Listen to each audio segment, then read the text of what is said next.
In this conversation, I interview Teresa, author of the book A Legacy of Love. Teresa shares the power of hope and perseverance in the face of challenges, as well as the inspiring story of her friend Eva, a Holocaust survivor, and how she found hope and built a new life after an unthinkable suffering. Teresa shares with us the role of faith and mindset in her journey and offers words of encouragement for those seeking hope and longing for a family. Welcome to Fertility and Wholeness Podcast. Are you tired of seeing that test be negative month after month? Will you ever stop having to take test after test? Are you scared of all the medical terminology, office visits, and misinformation you see at every turn on your infertility journey? If you answer yes to any of those, you're not alone. You are at the right place. I'm so happy you're here with us. My name is Arianna. I'm a fertility care practitioner and a wholeness coach with over a decade of experience on the field. I created this podcast because I know what it is to feel alone and lost while navigating fertility problems. And after helping hundreds of women, teaching them how to not protract their cycles, boost their fertility, and navigate their monthly emotional roller coaster and get pregnant naturally, I am on a mission to empower women to take charge of their fertility journey. In this podcast, you will find heartfelt conversations, education, tips on how to take care of and understand your fertility, emotional support, simple lifestyle changes to boost your fertility, nutrition, self-care routines, tips for handling stress and anxiety with ease. We have amazing, exciting expert interviews and guests, inspirational stories, and practical advice on preparing for pregnancy and joyful delivery. Are you ready to reclaim your health, your life, and become pregnant naturally? If so, grab your green juice and prenatal vitamins. This episode is just what the doctor ordered.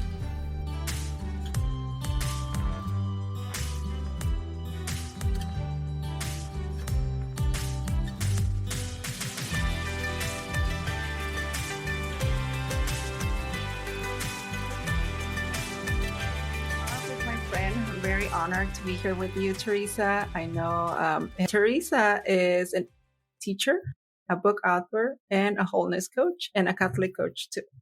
And she's visiting us from Canada.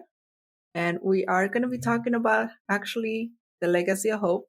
And I think hope is something that we all need, especially for my listener. I want you to introduce your book, introduce yourself, and tell us about the legacy of hope. I would love to. Thank you so much for having me here today, Arianna. It's great to be here and to be able to share a little of my journey with your listeners. Spring had the opportunity to publish a book. It's called A Legacy of Love, How a Holocaust Survivor Helped Me to Live with Greater Freedom and Purpose. And this was such a cherished project to me. And as Arianna said, it was a journey. So this was something I was so pleased to bring to completion and to be able to share with Eva and with everyone. My friend Eva, I met her about 10 years ago, and she came and presented to our students, and she talked a lot about her journey. She was in Auschwitz and in actually many different work camps after that. And unfortunately, she lost most of her family members. Her and her sister were the only two surviving from her immediate family. So that was just something unimaginable, I think, to all of us as we reflect back on that journey. So that alone, I think, was a great suffering for her. But she also had many challenges along the way after that. Some of her challenges were after her time in the concentration camps. She was very sick with typhoid at the end. And then the Red Cross encountered her and took care of her. And some of the people she met through the Red Cross were from Sweden. So she decided to try to rebuild a life there. And then she met the love of her life. So there was a beautiful gift there for her. Her husband, Rudy, they got married. They decided to move to Canada.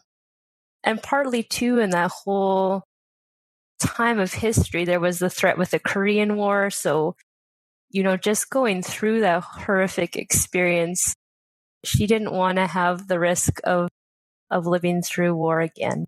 And so they started their new life in Canada. And actually, she didn't know if she could have a family. I think all of the things her body went through, being deprived, there was always that desire and almost that hope of this new life she wanted to build after the camp. She was so determined to survive for her sister's sake, but also for a future she hoped for. There would be life after the camp sometime. They were able to start a family, but they had twins, but only one survived. So, she was just grateful she could have that family with her husband. So this amazing woman suffered so much and then had this beautiful, joyful moment of building a family, even though there was hardships being in a new country. She was from Hungary originally, so she had to learn English. Her husband was an engineer, so he was off at work. She was navigating life in this new context. And then another tragedy hit. Her husband, on his way to work one morning, was hit by a drunk driver. And the injuries he sustained with that accident, I think it was 1 or 2 months later, he ended up dying.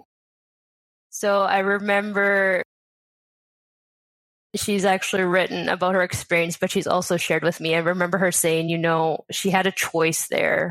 Like, was she going to lay down and die with this man who was a person in her life who showed her unconditional love and acceptance, who loved her for who she was and was the hope of her future? In a way, she built her life around that. She could have. She had to make a choice then. Was she going to do that? Or was she going to live and build a new life for her and her son? And she chose to live, to move on with life for her son. Of course, she was heartbroken. Of course, life was difficult. But to speak to the amazing resilience of this woman, she was an immigrant, a single mother, but she also never got a chance to learn how to read. When she was growing up, her family was very poor, but only the boys in her family were able to get an education. So she was illiterate. So she had to navigate all this, plus she couldn't read. So even something like writing a check was difficult. She waitressed. She had to memorize the menu and work very hard throughout her life. So all of these things, to me, were so inspiring with Eva's story and even the challenges that she faced after that. And in the 10 years that I've known her and been able to have this gift, this beautiful friendship with her, I just thought one of those things could have really made someone stop and give up. Any one of those things. Just take surviving the Holocaust and just all of the pain that was in so much grief and so much loss. But somehow, over and over again, she made that choice to live, to move on, to get help. She had a lot of help on her journey too. She always says that it wasn't that she did it alone. She sought out help that she needed and support. Even still, though, for over 50 years, she was silent about her experiences of the Holocaust. She focused her energies into building that future. And then one of her grandchildren actually was the inspiration for her to share that story.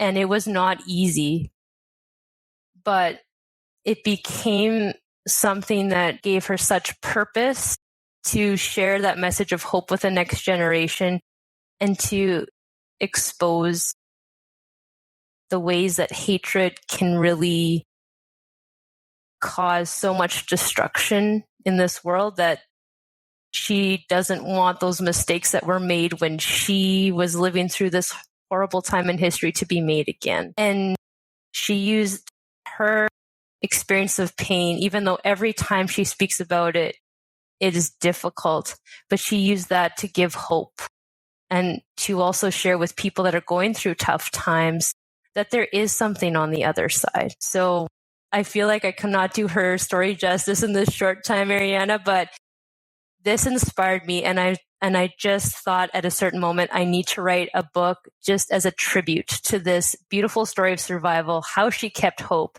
her resilience, her courage, her heart, and just her testimony that to live with love and generosity is possible, even after so much heartache and so much grief and pain in our lives. So it's just was such a cherished project to finish. And I know you walked through me with a lot of those processes along the way.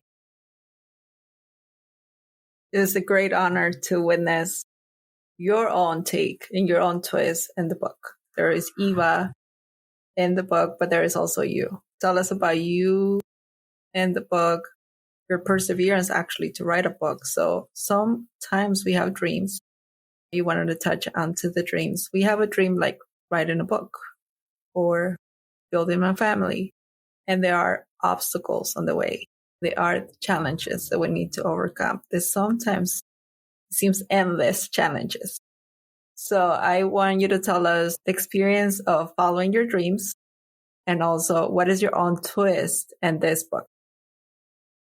I'd love to. So this book was an idea and floating around for so long. And as you said, Arianna, I had this dream. But the first step was really a decision to pursue it because I was sitting on the fence. Oh, I don't know if I can do it. I don't know how to write a book. What do I do for this whole thing? But the dream was still there. And once I made that decision to say, no, I'm going to give it my best shot. And if I fail, at least I know that I tried my best. And then to think, wow, what if I could finish it and Eva could read it? That would be a beautiful gift. So I think just my love for Eva was really something that helped me to decide to pursue this dream. But it was a decision. And I think that's where it started. And I realized, oh, now I'm just committing to it. I'm saying it might not work out. I don't know the path, but I'm going to decide to do it. And I'm going to show up to this dream along the way. When I started writing the book, I didn't really include my own perspective as much. I was focusing a lot on Eva's wisdom. And then when I was sharing my book, somebody said, this book will not be complete unless you show up in it. Just as I was telling them about Eva's friendship and how much it meant to me and how it helped me over the years to be hopeful, to keep persevering in my challenges of life. Once I realized that it was going to be focused on our friendship and the wisdom of Eva and then how I experienced that in my life, that took a lot of courage because it was scary to think about that, sharing my own experiences as well as Eva's challenges of life and her resilience. That was a big shift for me.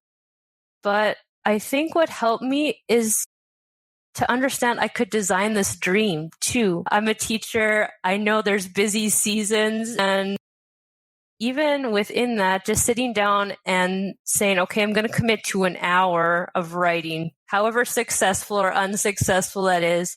I'm going to commit to that every day. I'm going to invite other people into the journey. I'm going to get help. I'm going to learn about this, but I'm going to commit to what it takes for this dream every day. And so even as I was going through, it was funny because I was thinking, I need to sleep. I need to sleep enough. I need to make sure I'm exercising. I need to drink enough water. Like if I don't drink enough water, my brain is mush. I'm not going to be able to do this dream. So it's so funny how those simple things that it's easy for me to tell people that, but those simple things were things I really needed to think about as I was pursuing this dream.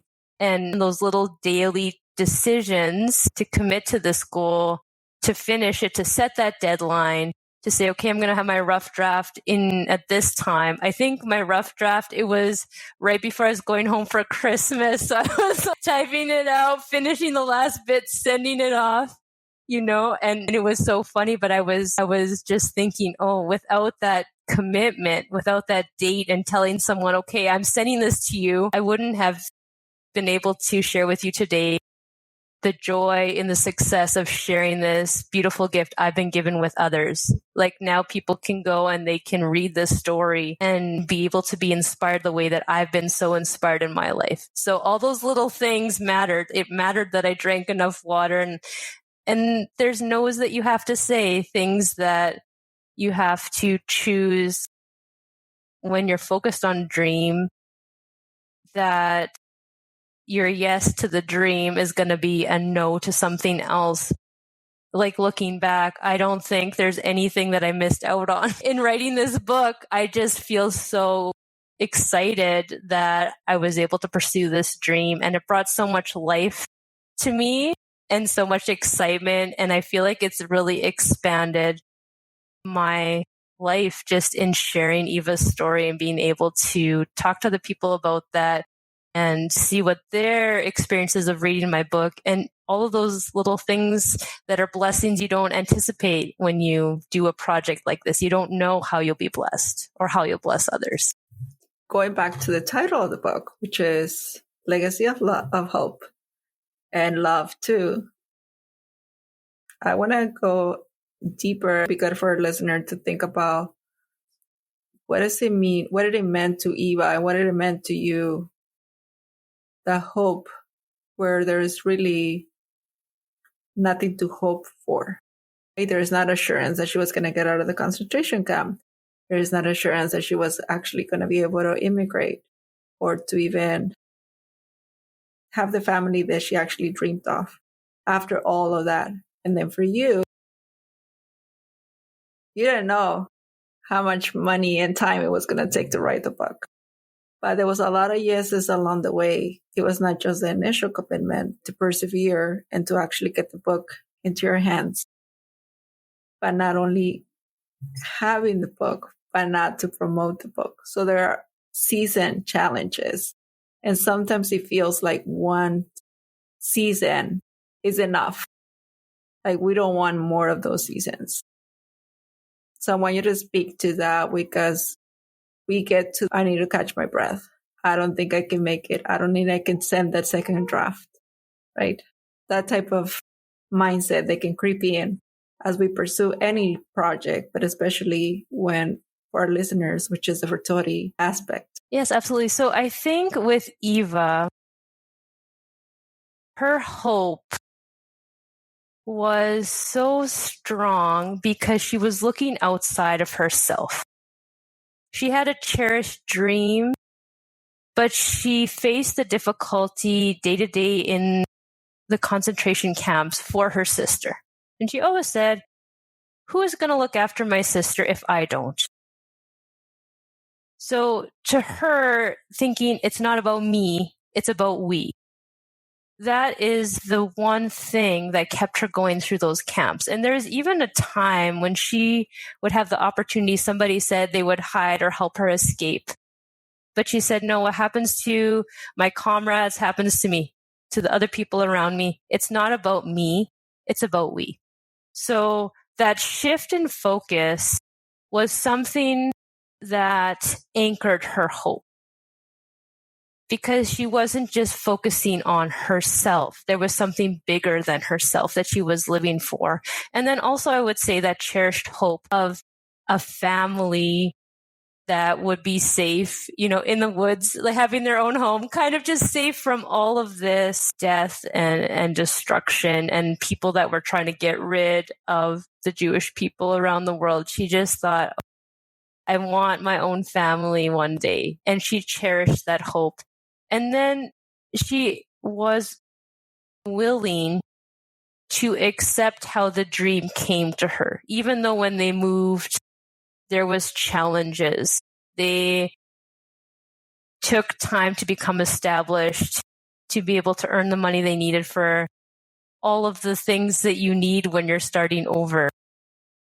So I think two things carried that hope. Number one, this cherished dream, looking outside of herself to the dream she hoped to share. It wasn't a dream just for her. It was a dream for her and future generations.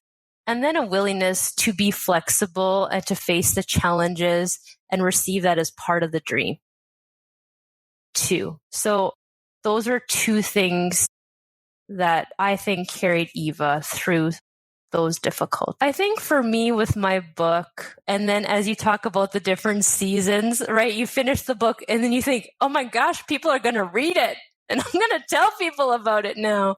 And you come to that moment of feeling like, oh, I thought I was done, but I'm just beginning. I think what has helped me to expand my vision and to keep hope and to keep working and building new skills that I need to build to be able to share this message is that the message is something that I have been given, but it's such a big gift that I do have a call to share that gift. It wasn't just for me.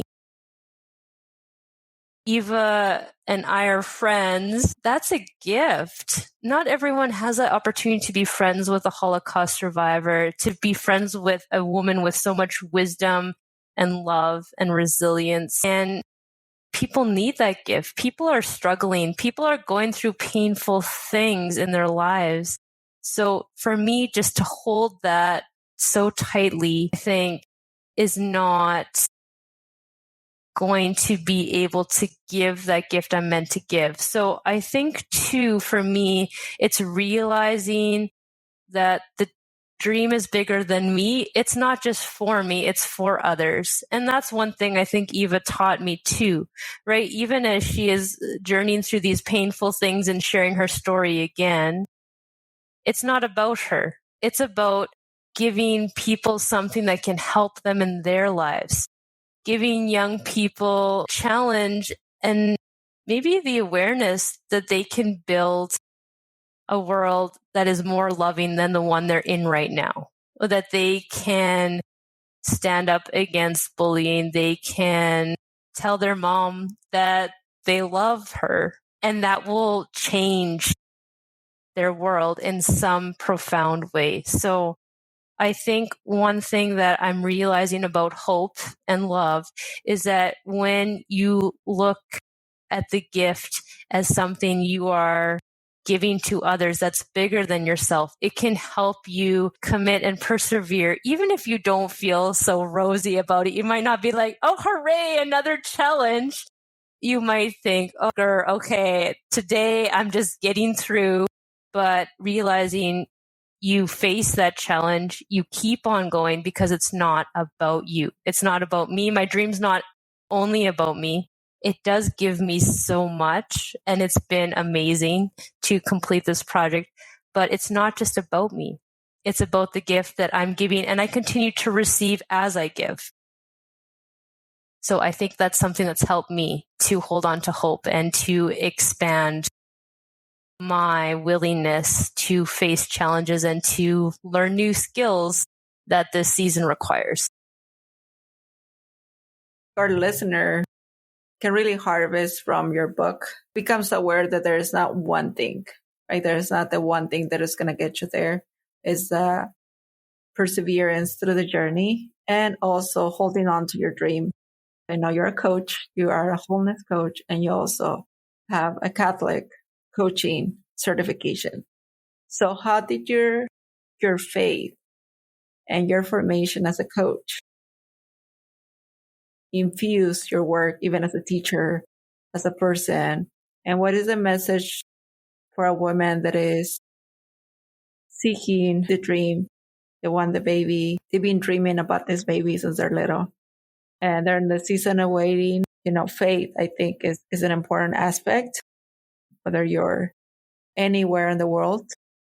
And I know it has influenced you big time. So I want you to share with our listener about your faith and your coaching and how all this influence, and what are your words of encouragement.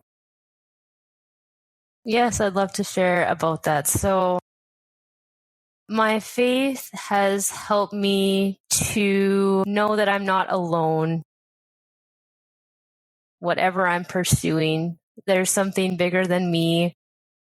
There is strength that doesn't have to be just me. And also, I have a role in believing that good things can come my way and that things will be provided along the journey. But I also can do something in the meantime. I can take action. I can do it.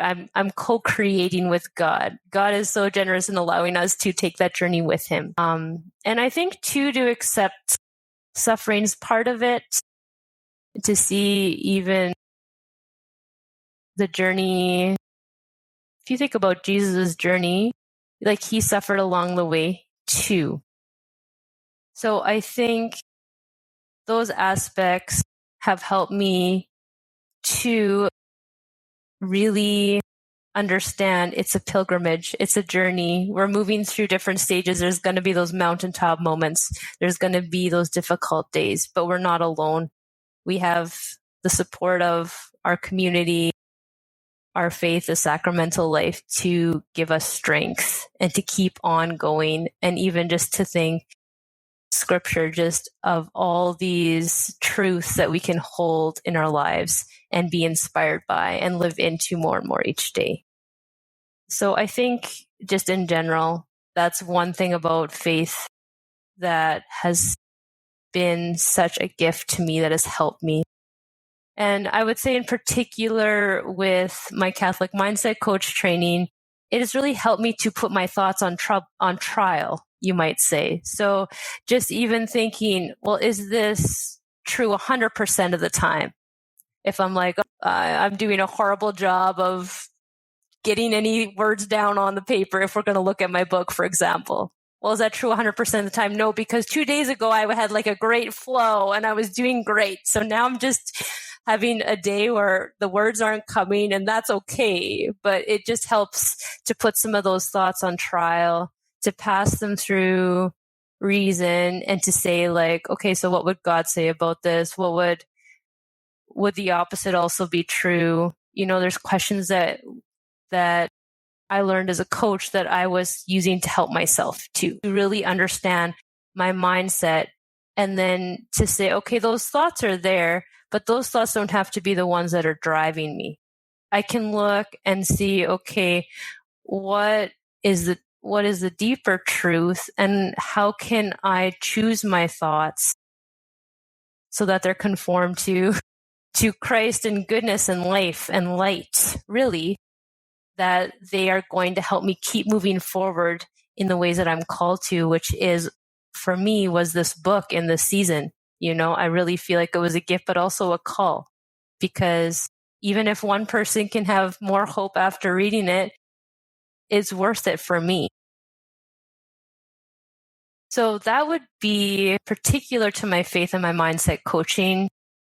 For the wholeness coaching, I think that's helped me understand some things I talked to you about earlier, that we are an integrated person. Our bodies matter. It matters that I'm eating well, that I am drinking enough water, that I'm getting my sleep, that I'm connecting with people that I love, looking at all those arenas and not just saying, I have this one goal, so I'm just going to neglect everything else.